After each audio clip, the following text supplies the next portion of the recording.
Coucou mes Afrolies, bienvenue sur ma chaîne, j'espère que vous allez très bien, moi ça va super, comme un cheveu le jour de son wash-day, ça veut dire que je pète la forme. Alors, pour ne pas tirer cette vidéo trop longue, on va directement au vif du sujet. Et aujourd'hui, nous parlons de quoi? Nous parlons de routine capillaire, comprendre ce que c'est qu'une routine capillaire de A à Z. Bon, quand je dis de A à Z, c'est pour les étapes, pour que... Donc, la vidéo est beaucoup plus destinée à ceux et celles-là qui confondent ou alors qui sont souvent embrouillés. Quelles sont les différentes étapes d'une routine capillaire? À quoi est-ce qu'elle sert? À quel moment est-ce que je fais ci ou ça? Si ça t'intéresse, reste avec nous jusqu'à la fin. So, let's go. Alors, pour une routine capillaire, moi j'ai mis que sa routine capillaire ou son wash day, donc le jour de lavage de nos cheveux, se fait en 4 parties. 4 parties que j'ai nommées le lavage, les soins, l'hydratation et la coiffure. Donc, on commence directement avec la partie lavage. Alors, dans cette première partie qui est consacrée au lavage de nos cheveux, on a 3 principales étapes ou alors 4, mais bon, le 4e c'est conçu comme ça. On a 3 principales étapes. On peut avoir 3 ou 2 ou une étape, ça dépend. Donc, pour comprendre si c'est 3, si c'est 4, si c'est 2, si c'est une étape que chacun va dire, on commence par le commencement. Alors, je vais prendre étape par étape et donner le rôle et si c'est important ou pas. Pardon. Alors, la première étape consiste à faire un bain d'huile. Bain d'huile encore appelé pré-pou.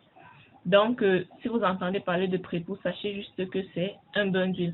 Alors, le rôle du bain d'huile, c'est que on va faire un bain d'huile pour qu'au moment où on lave nos cheveux, proprement dit, au moment où on lave nos cheveux, que le shampoing n'ait pas cet effet asséchant sur nos cheveux. En fait, c'est pour diminuer, pour atténuer l'effet asséchant et agressif de nos shampoings qu'on utilise.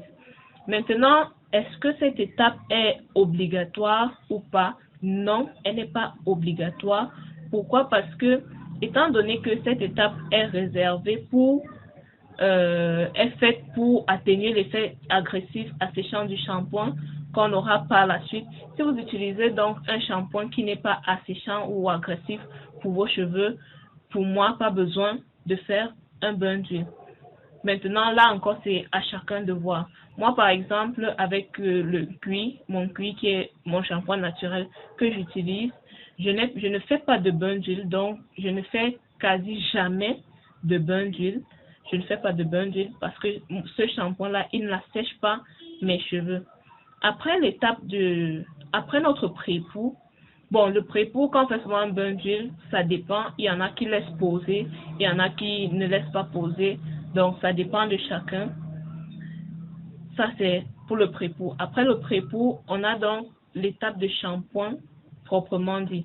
Alors, cette étape-là, son rôle, c'est de venir enlever vraiment toutes ces matières grasses, saleté, donc pollution, tout ce qui s'est accumulé tout au long de la semaine, des 2 semaines, du mois, en fonction de la fréquence à laquelle vous faites votre shampoing. Tout ce qui s'est accumulé entre votre premier wash day et le second, tout ce qui s'est accumulé dans vos cheveux entre-temps, le rôle du shampoing, c'est de venir enlever tout ça pour laisser un cuir chevelu propre, des cheveux bien propres, prêts à recevoir de nouveaux nutriments et tout. Donc, voilà l'étape après le pré-pou, on a le shampoing. Maintenant, quand on finit notre shampoing, on passe directement à l'étape de l'après-shampoing. Donc, après-shampoing, vous allez entendre parler soit d'après-shampoing, soit de conditioner parfois, ou encore de démêlant. Bon, quand je dis démêlant, c'est beaucoup plus pour ceux qui sont au Cameroun, ou du moins, je ne sais pas, peut-être partout, on l'appelle aussi démêlant, mais par exemple, quand je voyais ma mère acheter son après-shampoing, soit des fois elle disait des fois elle demandait après-shampoing, des fois elle demandait démêlant.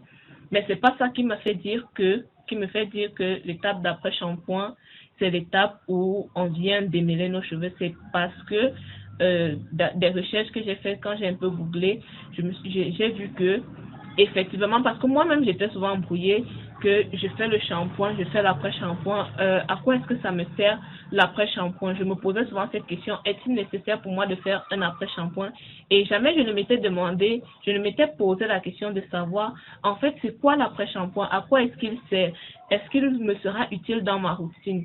Donc, c'est quand j'ai fait un peu de recherche que je me suis rendu compte que l'après-shampoing est utilisé pour, on fait l'après-shampoing au moment où l'après-shampoing qui vient après le shampoing, c'est l'étape où on démêle les cheveux.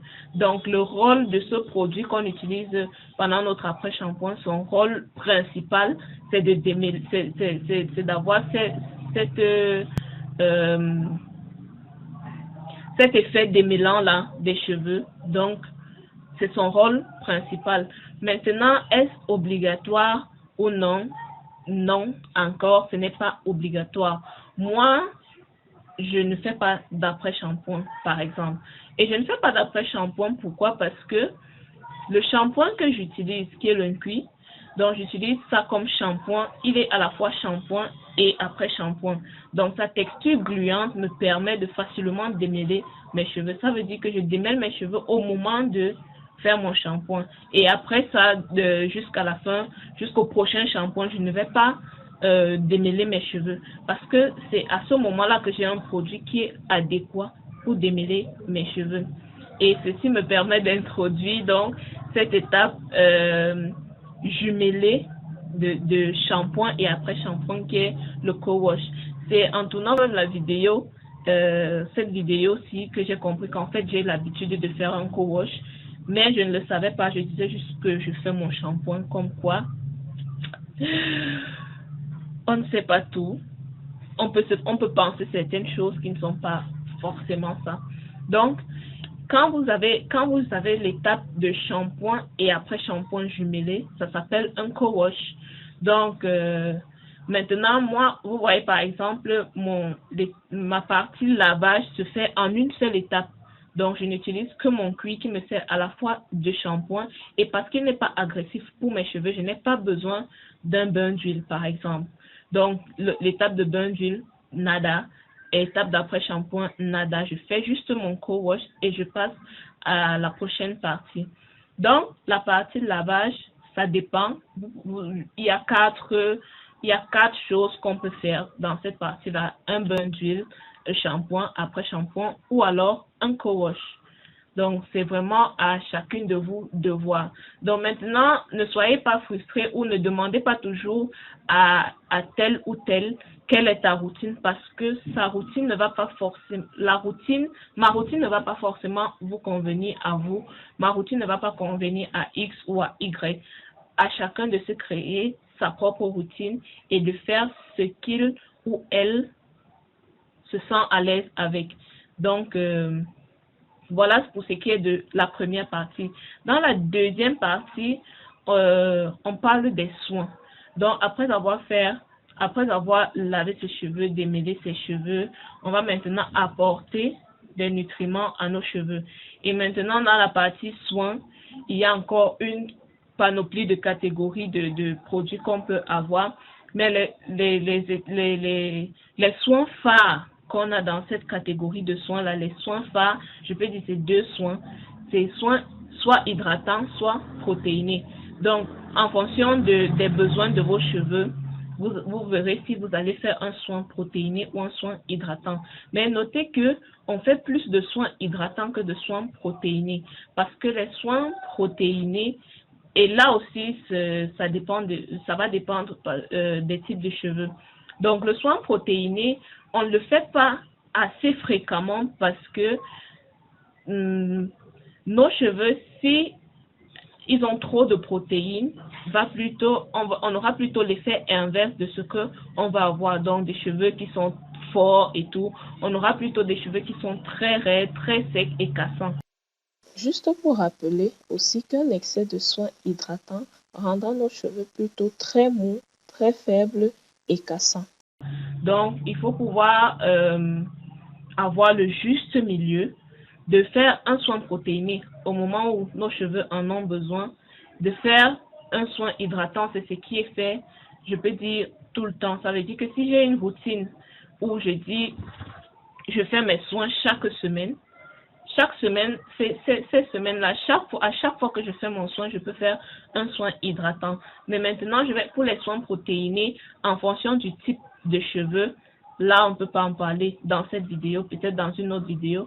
En fonction de notre type de cheveux, on peut maintenant voir dans quel espace de temps est-ce qu'on va faire nos soins protéinés. Ça veut dire qu'il y a des gens, par exemple, qui font les soins protéinés toutes les 3 semaines, donc une fois par mois, ou bien toutes les 4 semaines, toutes les 5 semaines, toutes les 6 semaines, une fois tous les 2 mois, une fois, ça dépend de chacun et ça dépend du type de cheveux de chacun.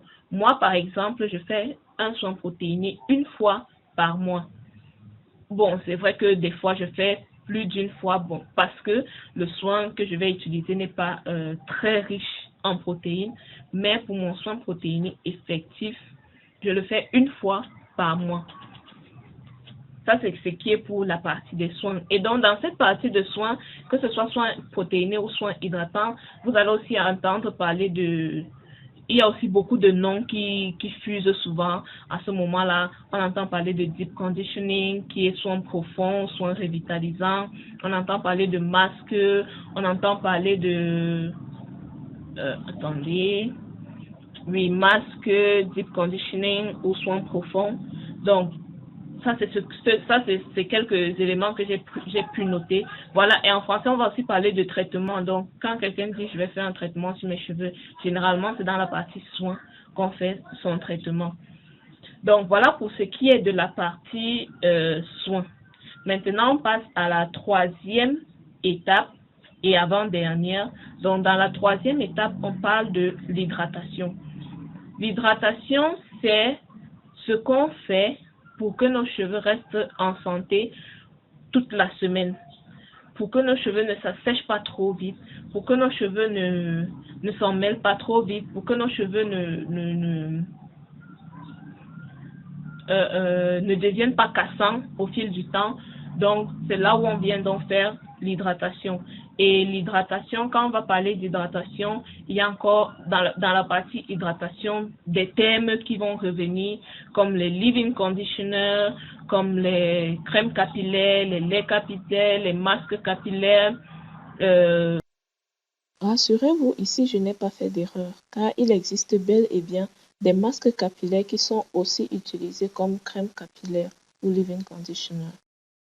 Les beurres, et il y a différentes méthodes de faire son hydratation, donc en fonction de chacun, mais ce qui est, je peux dire presque tout le temps fait, c'est que on va mettre soit une crème, soit un leave-in conditioner, soit le leave-in conditioner, c'est une crème ou un masque qu'on va mettre sur les cheveux et qu'on peut rester avec. Donc, vous avez quand même vu la différence en fonction des différentes parties. La partie lavage où on parle du conditioner, là-bas on parle d'après-shampoing. Dans la partie soin où on parle du deep conditioner, là-bas c'est les soins profonds, soins revitalisants. Il peut être protéiné ou hydratant. Et maintenant dans la partie hydratation, on parle là de leave-in conditioner. Donc c'est un peu ça. Donc, dans cette partie hydratation, en quoi est-ce qu'elle consiste? Il y a des méthodes différentes pour chacune. C'est juste de mettre ce lait-là, ce lait capillaire, cette crème capillaire qui va rester sur nos cheveux toute la semaine. Et après avoir piqué sa crème, son leave-in ou son lait capillaire, on peut maintenant mettre une autre huile au-dessus pour envelopper ça, pour que notre cheveu garde le soin qu'on vient de lui donner au maximum. Là, on parle de sceller l'hydratation. Et pour sceller l'hydratation, c'est avec une huile, comme j'ai dit. Donc, c'est une huile maintenant qu'on vient ajouter à notre leave-in ou à notre crème qu'on vient maintenant ajouter. et c'est ça qui constitue la partie hydratation. Une fois qu'on a fini avec notre hydratation, vient maintenant la partie coiffure. Et là, bon, quand on parle de coiffure, c'est chacun qui se lâche. Souvent, c'est chacun qui se lâche. Donc, si l'autre va faire un braid, puis ensuite transformer ça en braid out, une personne va faire des twists, transformer ça en twist out, on va parler de mini twist, on va parler de puff, on va parler de tellement de coiffures. Donc là-bas maintenant c'est la partie coiffage. Comme son nom l'indique, on fait des coiffures qui vont rester toute la semaine ou du moins le temps qui va tenir le temps d'avant le prochain soin, le prochain wash day. Donc, en résumé, on a quatre parties de jour de notre wash day: la partie lavage, la partie soin, la partie hydratation et la partie coiffure. Dans la partie soin, on peut faire un bain d'huile, un shampoing, un après-shampoing ou alors un co-wash. Dans la partie soin, on peut faire soit un soin hydratant, soit un soin protéiné. Ça dépend du besoin de nos cheveux. Dans la partie hydratation, on vient maintenant nourrir nos cheveux. Bon, pas nourrir, on vient maintenant, la partie hydratation nourrit aussi le cheveu, tout comme la partie soin. Donc, on vient maintenant mettre ces nutriments-là avec lesquels ils vont se nourrir durant toute la semaine, durant les 2 prochaines semaines, en fonction de chacun. Puis maintenant, on va passer à la coiffure. Alors, je crois que c'est tout pour cette vidéo. J'espère qu'elle vous aura été utile, que vous aurez quand même appris quelque chose dans ce mot qu'on entend beaucoup, routine capillaire. Je filmerai ma routine capillaire et je la posterai. Donc, je vais filmer ma routine capillaire étape par étape et je vais vous la poster. Donc, on dit à la prochaine dans une autre vidéo. Stay tuned. Ciao.